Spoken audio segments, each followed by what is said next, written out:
ಇಲ್ಲಿ ದೇಶದ ವಿವಿಧ ರಾಜ್ಯಗಳ ಮೂಲೆಗಳಲ್ಲಿ ರಾಘವೇಂದ್ರ ಸ್ವಾಮಿಗಳವರ ಮಠವನ್ನು ಸ್ಥಾಪನೆ ಮಾಡಿ ತನ್ಮೂಲಕವಾಗಿ ಧಾರ್ಮಿಕ ಕಾರ್ಯಕ್ರಮಗಳನ್ನು ನಡೆಸ್ತಾ ಇರತಕ್ಕಂಥದ್ದು ಎಲ್ಲರಿಗೂ ವಿದಿತವಾದ ವಿಷಯ. ಪ್ರಕೃತ ಗ್ಲೋಬಲ್ ರೀಚ್ ಪ್ರೋಗ್ರಾಮ್ ಅನ್ನುವಂತಹ ಒಂದು ಕಾನ್ಸೆಪ್ಟಿನಿಂದ ವಿಶ್ವದ ಎಲ್ಲೆಡೆಯಲ್ಲಿಯೂ ಕೂಡ ರಾಘವೇಂದ್ರ ಸ್ವಾಮಿಗಳವರ ಪ್ರಾರ್ಥನಾ ಮಂದಿರ, ಮಠಗಳು, ಅದೇ ರೀತಿಯಾಗಿ ಅಲ್ಲಿ ಧ್ಯಾನ ಕೇಂದ್ರ ಮೊದಲಾದವುಗಳನ್ನು ಸ್ಥಾಪನೆ ಮಾಡಬೇಕು ಅನ್ನುವಂತಹ ಒಂದು ಕಾನ್ಸೆಪ್ಟಿನ ಹಿನ್ನೆಲೆಯಲ್ಲಿ ಈಗ ದುಬೈಯಲ್ಲಿ ಮಂತ್ರಾಲಯ ರಾಘವೇಂದ್ರ ಸ್ವಾಮಿಗಳವರ ಶಾಖಾ ಮಠವನ್ನು ಸ್ಥಾಪನೆ ಮಾಡಬೇಕು ಅಂತ ಅಲ್ಲಿಯ ಭಕ್ತರೆಲ್ಲರೂ ಕೂಡ ತುಂಬಾ ಉತ್ಸಾಹ ಮತ್ತು ಭಕ್ತಿಯಿಂದ ಆ ವಿಷಯವನ್ನು ನಮ್ಮ ಮುಂದೆ ಇಟ್ಟಿದ್ದಾರೆ. ನಾವು ರಾಘವೇಂದ್ರ ಸ್ವಾಮಿಗಳವರಲ್ಲಿ ಪ್ರಾರ್ಥನೆ ಮಾಡಿ ಅದಕ್ಕೆ ಪರವಾನಗಿಯನ್ನು ನೀಡಿದ್ದೇವೆ.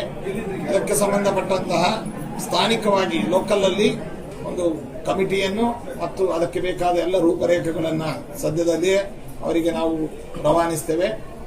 ಈ ವಿಚಾರವಾಗಿ ನಮ್ಮ ಚಿರಂಜೀವಿಯಾದಂತಹ ಪುನಾ ನಿವಾಸಿಯಾದಂತಹ ವಿದ್ವಾನ್ ದತ್ತಾಜಿ ಸಮಗ್ರ ಋಗ್ವೇದವನ್ನು ಮಂತ್ರಾಲಯ ಪಾಠಶಾಲೆಯಲ್ಲಿ ಅಧ್ಯಯನ ಮಾಡಿರತಕ್ಕಂತಹ ದತ್ತಾಜಿಯನ್ನ ನಮ್ಮ ರೆಪ್ರೆಸೆಂಟೇಟಿವ್ ಆಗಿ ನಾವು ಅವರನ್ನು ಡೆಪ್ಯೂಟ್ ಮಾಡಿದ್ದೇವೆ. ಅವರು ಕಾಲಕಾಲದಲ್ಲಿ ಎಲ್ಲರಿಗೂ ಮಾರ್ಗದರ್ಶನವನ್ನು ಮಾಡ್ತಾರೆ.